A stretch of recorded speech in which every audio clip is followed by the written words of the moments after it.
Israel के लिए मामला कहीं ज्यादा बिगड़ गया। और आपको बता दे, इजराइल के पूरे इतिहास में खुद इजराइल इतने बुरे स्थिति में कभी नहीं था। दुश्मन को टारगेट बनाते बनाते इजराइल खुद एक टारगेट बन गया, क्योंकि अब खुद अरब देशों ने इजराइल और अमेरिका से सवाल पूछा है कि ईरान के साथ जो युद्ध हुआ, क्या यह युद्ध ईरान की ताकत को मिटाने के लिए था या ईरान को खुद उसके ताकत का एहसास करवाना था। क्योंकि सऊदी अरब के एक सैन्य अधिकारी ने कहा कि जिन बोतल से बाहर निकल चुका है और ईरान अब खुद को पहले से कहीं ज्यादा मजबूत महसूस कर रहा है। लेकिन इस पूरे युद्ध में सबसे बड़ा नुकसान खाड़ी के अरब देशों को हो रहा है, क्योंकि सऊदी अरब के अधिकारी ने खुद यह बात कही है कि ईरान पहले से कहीं ज्यादा कट्टर और घातक होगा और अब खाड़ी के अरब देशों को यहाँ से एक ज्यादा कट्टर और घातक ईरान का सामना करना होगा।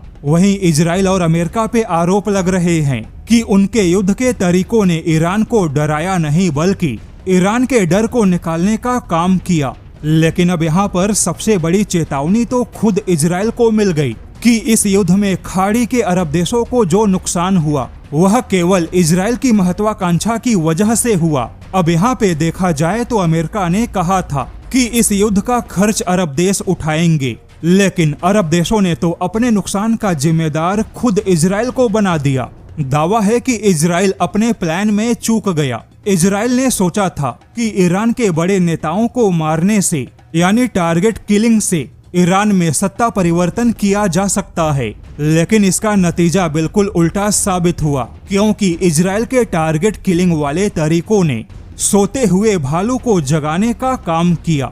यानी कि एक नेता गया तो अगले ही घंटे कोई दूसरा नेता कमान संभाल लेता है। लेकिन अब इस पूरे युद्ध में इजराइल बहुत ही बुरा फंस गया, क्योंकि इस समय इजराइल और अमेरिका दोनों ही अलग थलग पड़े हैं। हालांकि अमेरिका का तो फिर भी कुछ नहीं बिगड़ेगा, क्योंकि अमेरिका एक बड़ी आर्थिक ताकत है। अमेरिका के साथ में व्यापार करना दुनिया की मजबूरी है, लेकिन इजराइल के साथ कोई खड़ा नहीं है। इजराइल भले ही एक हाईटेक अर्थव्यवस्था है, लेकिन इजराइल की आर्थिक ताकत इतनी बड़ी नहीं है कि दुनिया के लिए इजराइल से व्यापार करना कोई मजबूरी बने।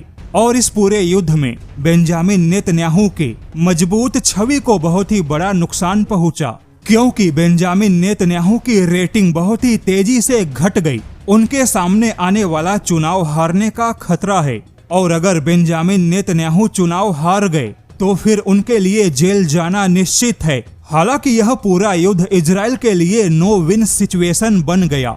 वैसे तो इजराइल के इस बुरे हालात में पूरे एशिया में भारत एकमात्र ऐसा देश है जो एक शील्ड की तरह काम कर रहा है। यानी भारत ने इजराइल को किसी भी हालात में आर्थिक मोर्चे पर कोई झटका नहीं दिया, जैसा कि यूरोप के बाकी देशों ने दिया। वहीं भारत और इजराइल के बीच में जो भी हथियारों के सौदे फाइनल हुए वह भी अपने समय पर ही पूरे होंगे। लेकिन यूरोपियन देशों ने तो इजराइल के साथ कई सारे हथियारों के समझौते को हमेशा के लिए ठंडे बस्ते में डाल दिया। हालांकि यहाँ पर एक और चौंकाने वाला खुलासा हुआ कि ईरान ने इस पूरे युद्ध में 6000 से ज्यादा ड्रोन और मिसाइलों का इस्तेमाल किया। लेकिन अगर इन सारे ड्रोन और मिसाइलों से केवल इजराइल पे अटैक होते तो यह इजराइल के लिए इतिहास का सबसे दर्दनाक और भयानक युद्ध माना जाता।